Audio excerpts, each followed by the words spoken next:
Halo rekan-rekan sejawat, gimana kabarnya hari ini? Tentu baik-baik aja ya. Kalian udah pernah dengar belum kasus tahun 90-an? Di mana ada seorang pemuda tega melakukan hal menyeramkan terhadap satu keluarga yang baik demi memenuhi tanggung jawab. Anehnya, pemuda ini udah divonis eksekusi pada tahun 2006. Namun sampai informasi terakhir tahun 2022, sang pelaku masih bisa lolos dari eksekusi. Dan anehnya, kok bisa ya? Proses eksekusi pelaku bisa selama itu hampir 20 tahun lebih. Sebelum menuju kisahnya, AA mau ngasih tahu dulu nih, kalau AA upload reguler hari Rabu, Sabtu, Minggu jam 2 siang. Tapi nggak nutup kemungkinan juga bisa upload banyak untuk menemani waktu senggang kalian, apalagi saat puasa. Dan jangan lupa like, share, subscribe, serta nyalain tombol lonceng notifikasi, biar kalau ada video baru, kalian gak akan ketinggalan. Gak usah berlama-lama lagi, langsung aja kita gaskan ke case-nya. Pada tahun 1995, kota Surabaya dihebohkan dengan satu keluarga di daerah Jojoran yang meregang nyawa. Keluarga itu adalah keluarga Soekarjo. Soekarjo bersama dengan istrinya bernama Hariningsi serta kedua putranya bernama Eko Hari Sucahyo dan Danang Priyo Utomo ditemukan terkubur gak bernyawa di dalam rumahnya. Awalnya kasus ini baru diketahui setelah keluarga korban mencoba menghubungi keluarga Soekarjo, namun gak ada jawaban. Mereka baru sadar setelah sampai di rumah diketahui seluruh keluarga Soekarjo kehilangan nyawanya di dalam rumah. Kepolisian dengan sigap menyelidiki kasus ini.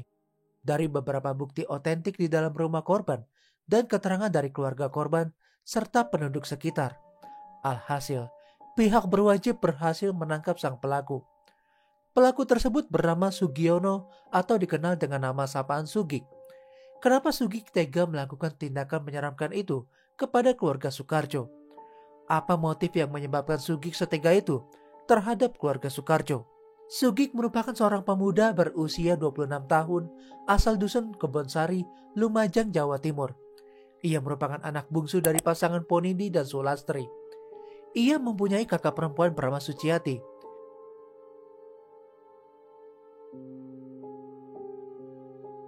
Sejak kecil Sugik dikenal sebagai anak yang nakal, suka bolos sekolah, dan suka pulang malam hari ke rumah. Padahal Suciati udah selalu mengingatkan kepada adiknya agar menjadi anak yang soleh dan jangan bolos sekolah. Namun Sugik bersikap masa bodoh dan tetap menjadi anak yang nakal. Saat memasuki sekolah dasar, Sugik harus menerima kenyataan pahit setelah mendengar kedua orang tuanya bercerai. Sejak saat itu, ia dan kakaknya memilih tinggal bersama kakeknya. Keseharian mereka membantu kakeknya berdagang buah di pasar. Sifat Sugik gak berubah. Ia suka sekali pulang malam, sehingga kakaknya kesal dan seringkali memarahi Sugik. Sugik pun gak betah dengan omelan kakaknya seperti itu. Ia bertekad setelah lulus, pergi dari rumah kakeknya dan merantau ke kota lain. Setelah lulus sekolah dasar, Sugik memilih untuk merantau ke Surabaya bersama dengan temannya pada tahun 1991. Sesampainya di sana, Sugik bekerja sebagai kuli bangunan. Dia merasa menjadi kuli bangunan cukup melelahkan, apalagi harus siap berpanas-panasan saat bekerja, mengangkat barang-barang yang cukup berat. Ia merasa gak betah bekerja seperti ini dan harus mencari pengganti pekerjaan yang lain. Singkat cerita, Sugik diajak oleh temannya bernama Jupri untuk bekerja sebagai tukang becak. Menurut info, Jupri bekerja sebagai tukang becak yang cukup menjanjikan hasilnya. Karena paling enggak, penghasilannya bisa melebihi dari pendapatan dia bekerja sebagai kuli bangunan. Apalagi kala itu, profesi sebagai tukang beca sangat enak dijalani dan sangat santai. Apabila nggak ada pelanggan, mereka bisa tidur di dalam beca dengan sangat nyaman. Karena tertarik, ia akhirnya bertemu dengan Abdul Holik, seorang juragan beca yang cukup terkenal di kawasan itu. Ia meminta kepada Abdul agar diterima bekerja sebagai tukang beca. Abdul menerima Sugik sebagai karyawannya dan berpesan kepada Sugik untuk menyerahkan setoran perharinya sebesar Rp7.000. Sugik pun menyanggupi dan esoknya ia bekerja sebagai tukang becak. Ternyata ia senang melakoni pekerjaan seperti ini karena ia bisa memperoleh pendapatan terbesarnya sebesar Rp15.000 per hari dan paling minimnya bisa memperoleh sebesar Rp5.000 per hari. Pendapatan ini udah terbilang sangat besar ya, mengingat pada waktu itu di tahun 90-an. Ia bisa menyisihkan uangnya untuk bersenang-senang di Surabaya bersama dengan teman-temannya. Dia juga sangat menikmati pekerjaannya sebagai tukang becak. Setiap hari ia bisa bertemu pelanggan dan bisa berkeliling di kawasan Surabaya dan semakin mengenal nama-nama jalan di Surabaya. Namun pada suatu hari, Sugik mendapatkan sebuah masalah besar selama hidupnya. Becak yang udah menjadi sumber mata pencahariannya itu hilang dicuri orang. Ia udah berusaha mencari becak itu di mana-mana dan bertanya ke teman-teman seprofesi dan lingkungan sekitar di mana dia mangkal, namun tetap gak ketemu. Ia takut dan khawatir bagaimana perasaan majikannya setelah tahu kalau becaknya hilang. Dan benar aja, saat Sugik bercerita kronologi hilangnya becak tersebut kepada Abdul Holik sang juragan, Abdul Holik yang mendengarnya langsung mendadak marah besar. Abdul gak terima kalau becaknya hilang dan meminta pertanggungjawaban kepada Sugik agar segera menggantinya dengan uang sebesar Rp200.000 dalam jangka waktu 7 hari. Sugik hanya bisa berpasrah menerima tuntutan Abdul dan berjanji akan membayar ganti rugi becaknya yang hilang dalam waktu seminggu. Sugik pun kesal kenapa peristiwa itu harus menimpa dirinya. Ia merasa dirinya adalah orang yang miskin, berpendidikan rendah, dan gak memiliki keahlian khusus untuk mencari uang selain bekerja sebagai tukang becak. Mengingat nominal uang yang harus digantinya sangat besar, ia menjadi sangat takut dan rasanya ingin kabur dari masalah. Ia coba meminjam uang dengan teman-temannya, akan tetapi sama aja. Karena teman-temannya juga orang miskin dan gak memiliki uang, ia hanya bisa merenung sambil memikirkan cara untuk menyelesaikan masalah. Gak terasa, waktu pelunasan semakin dekat. Sugik benar-benar buntu dan bingung harus cari uang kemana lagi. Namun demi tanggung jawab, Sugik bertekad akan melakukan berbagai cara agar bisa mengembalikan uang Rp200.000 kepada Abdul Holik. Sugik pun akhirnya udah gak peduli lagi dan akan menempuh dengan cara yang kotor agar bisa cepat mendapatkan uang banyak. Saat itu, Sugik kebetulan sedang berada di daerah Jojoran. Ia berpikir akan mencuri barang di sekitar daerah tersebut. Ternyata kebetulan waktu itu ia melihat ada sebuah motor Suzuki RC yang terparkir di halaman rumah keluarga Soekarjo. Kebetulan ia mengenal keluarga Soekarjo karena setiap nari becak, Sugik sering mangkal di warung di depan rumah Soekarjo. Padahal ia gak memiliki dendam dengan keluarga Soekarjo. Namun karena keadaan yang mendesak dan ada kesempatan, dengan berat hati dan terpaksa, dia harus mencuri motor keluarga Soekarjo. Suasana saat itu cukup mendukung aksinya, karena di kawasan rumah keluarga Soekarjo sangat sepi. Sugik mencoba masuk ke rumah itu dan gak sengaja bertemu dengan anak Soekarjo bernama Danang Priyo Utomo. Danang sempat bertanya tujuan Sugik datang kemari, tapi Sugik beralasan kalau ia adalah seorang tukang cat. Ia diminta oleh ibu Danang untuk mengecat rumahnya. Sugik berpura-pura meminta kepada Danang untuk segera mengambil rol untuknya. Danang percaya begitu aja dan langsung masuk ke rumah untuk mengambil rol. Namun Sugik dari belakang tiba-tiba langsung menyerang Danang menggunakan kayu usuk yang panjangnya kira-kira 17,5 cm. Ia langsung menghunuskan kayu tersebut ke tubuh Danang berkali-kali hingga meregang nyawa. Setelah melakukan hal gila itu, Sugik menjadi bimbang dan takut karena ini pengalaman pertamanya menghabisi nyawa orang. Ia merasa takut karena udah menghabisi orang yang gak ada masalah dengannya. Tiba-tiba di depan rumah keluarga Soekarjo sangat ramai. Ia langsung bergegas masuk ke dalam rumah dan tetap menyamar sebagai tukang cat. Singkat cerita, Sugik berhasil menghabisi Soekarjo, Hariningsih, dan Eko Harisucayo. Ia benar-benar lupa diri demi bisa mengambil motor curiannya dan mengembalikan becak yang hilang. Sugik pun segera mengumpulkan tubuh para anggota keluarga tersebut di dalam rumah. Dia langsung menggali lubang di kamar mandi untuk mengubur mereka.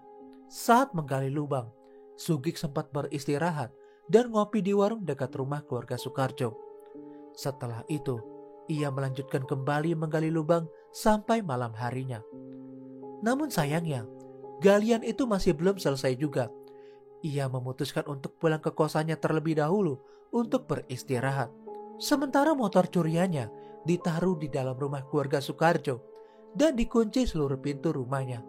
Esok paginya, Sugik melanjutkan kembali menggali lubang. Dan setelah selesai, ia menguburkan seluruh mayatnya di dalam satu lubang di kamar mandi.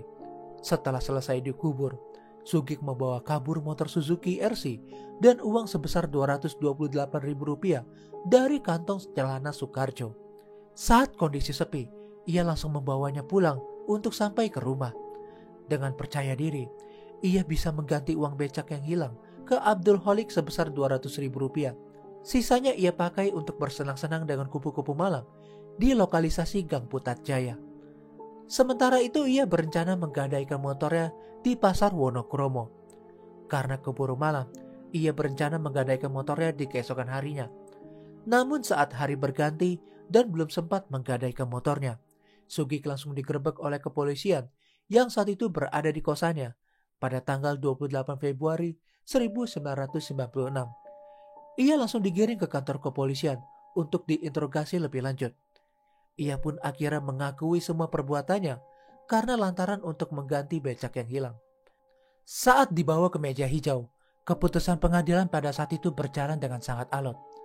Karena dari pihak Sugik terus mengajukan banding ke pengadilan, sehingga keputusan pengadilan baru dikeluarkan pada tahun 2006 bahwa Sugik divonis hukuman mati.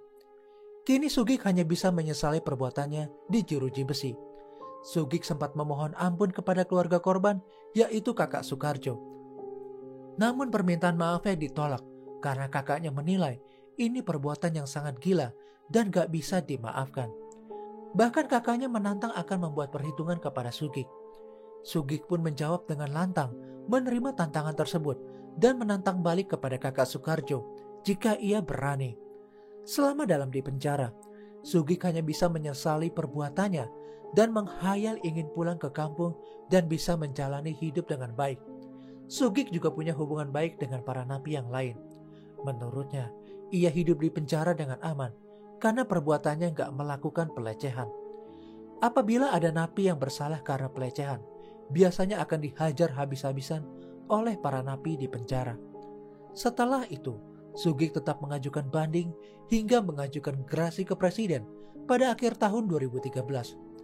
Ia mengajukan gerasi agar mendapatkan keringanan untuk menjalani masa hukuman.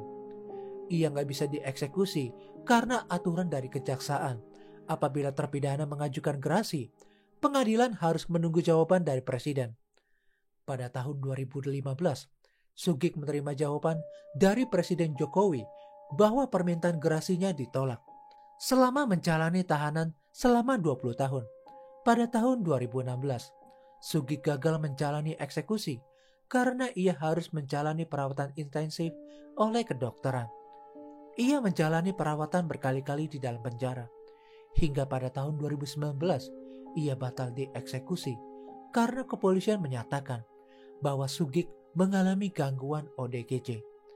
Menurut informasi Kepala Kejati Jatim, Muhammad Dovir, Sugik gak bisa dieksekusi mati karena menurut keterangan dokter, ia mengidap gangguan ODGJ alias orang dalam gangguan jiwa.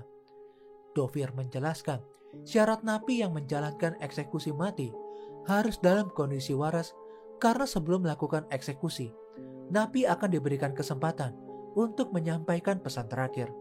Namun karena Sugik udah mengalami gangguan ODGJ, maka eksekusi pun dibatalkan. Hingga saat ini, berita tentang eksekusi Sugik masih gak begitu jelas kabarnya. Dari data dan riset yang AA lakukan, kalau orang ingin dieksekusi, memang harus dalam keadaan waras. Kabar beredar, Sugik ini harus sembuh dulu jika ingin dilakukan eksekusi. Tapi kalau menunggu Sugik sampai sembuh gangguan jiwanya, gak tahu juga ya lurus, entah sampai kapan. Karena ODGJ ini setahu AA, sangat susah sembuhnya. Nah, kesimpulan dari kasus ini, jika kalian memang gak mampu untuk mengembalikan barang yang hilang ketika dipinjam, ada baiknya sih kalian harus memberikan solusi yang terbaik nih. Contohnya bisa dengan bekerja tanpa dibayar selama masa waktu tertentu. Dan kasus ini terbilang cukup aneh juga ya.